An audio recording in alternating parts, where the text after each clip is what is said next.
WaterWise Wednesday is a project of the Eagle River Watershed Council. This monthly forum focuses on water issues affecting our community. Filming of WaterWise Wednesdays is underwritten by the Eagle River Water and Sanitation District, who reminds you to use water wisely. Welcome, everyone. This is WaterWise Wednesday, sponsored by the Eagle River Watershed Council and generously underwritten by Vail Resorts in Eagle County. We have our film crew here, thanks to Vail Resorts. So we are glad to see everyone. I know some more folks are coming in, but Chris and Andrew are on a big statewide tour testing for dust on snow and have to hit the road right after this is over tonight, so we're going to start right on time. It's my pleasure tonight to introduce Chris Landry. Chris and I have known each other since, I think, 1981, a long time ago. And when I was thinking on the way up about what to say about Chris, I thought what he's been involved in is community capacity building in one form or another. When I first met Chris, he was involved in organizing the Sopris Nordic Council, which has been a model for lots of other Nordic councils, including the brand new one in Eagle County.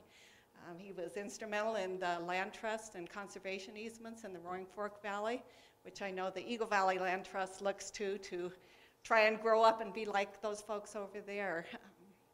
He's also helped instrumental in Carbondale in community economic development, sort of in the 80s, before that's a buzzword now that everyone is working on. After those endeavors, Chris worked on avalanche forecasting for the Yule Marble Quarry in Marble, and then went back to school at Montana State and got a master's degree in geology.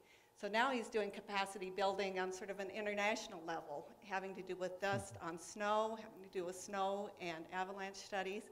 Chris is the executive director now for the Center for Snow and Avalanche Studies in Silverton, Colorado, and the director for the Dust on Snow project in Colorado. So Chris has a wealth of experience around snow, from personal endeavors, from scientific endeavors, from avalanche forecasting, and he has generously agreed to stop in tonight on his tour through the state, looking at snow pits, looking for dust on snow, to talk to us about water quality management in Colorado and how that is complicated by this dust issues. Anything I've missed? No, that's, you didn't miss a thing. Well, thanks, Kathy, and thanks for inviting us.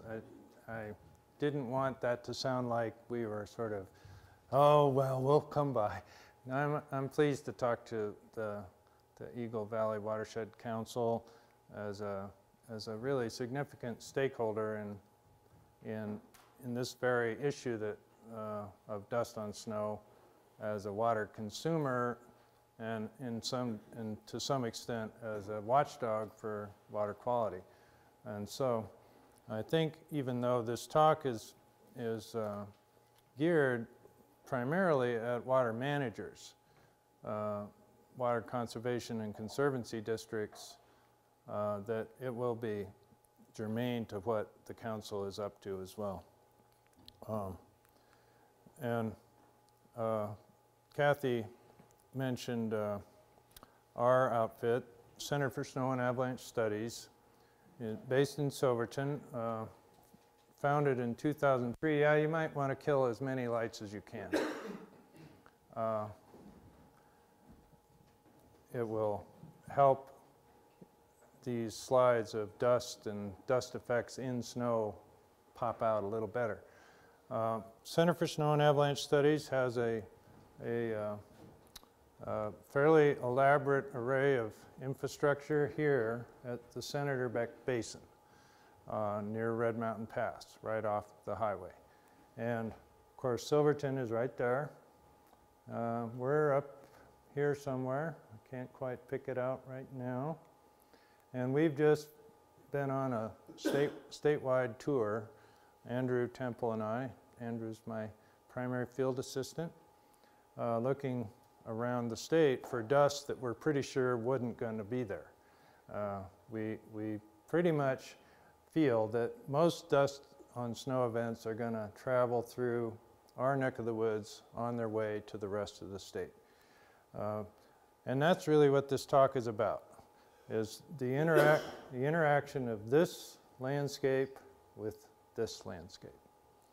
And this is, believe it or not, relatively new science. Until 2003, when our collaborative team of Tom Painter and a couple other people and the Center for Snow and Avalanche Studies got National Science Foundation funding, there really had been no rigorous science related to the interaction of this landscape with this landscape and the effects, the real effects of dust on snow. So we were funded in 2003 by National Science Foundation and proceeded to do the basic science around this issue, just the basic measurements of how the dust was influencing the snowpack, how much dust was coming, a little bit about how long has this been going on, paleoclimatology, so to speak, and some of the chemistry of the dust, things like that, in order to get a sense of the scope of this effect. And it didn't take long at all to understand that this dust was having significant effects on patterns of snowmelt timing and snowmelt rates throughout Colorado. And last spring, of course, was kind of the quintessential example of how dust can mess with the snowpack in the Colorado mountains. And this particular dust event, the 8th event of that last winter, on April 3rd, and that's what you're seeing here is mobilized dust. There's the Four Corners, Flagstaff's over here. This is the kind of scale of these events. This dust essentially blanketed the entire Colorado mountain system.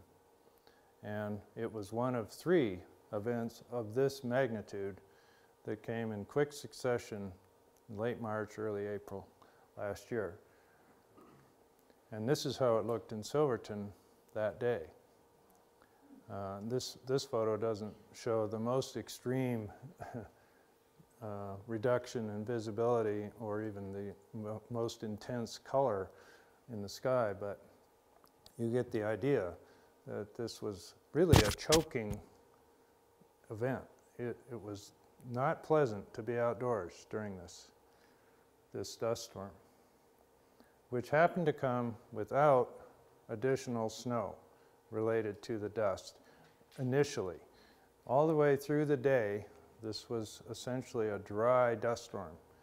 But that night, snow fell on top of it. And by the end of, well, by the middle of May, May 12th, the combination of 12 total dust on snow events that season left the snowpack looking like this. This is from the top of our study area looking southwest towards the Four Corners, essentially. And so the obvious effect of the dust, and it is obvious, is that it is changing the snow cover from white to something different.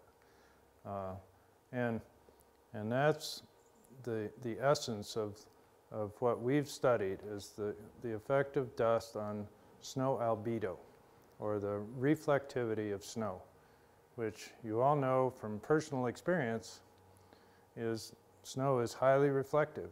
I mean, you just cannot be out in the winter landscape for long without wearing dark glasses, and you'd damage your eyes.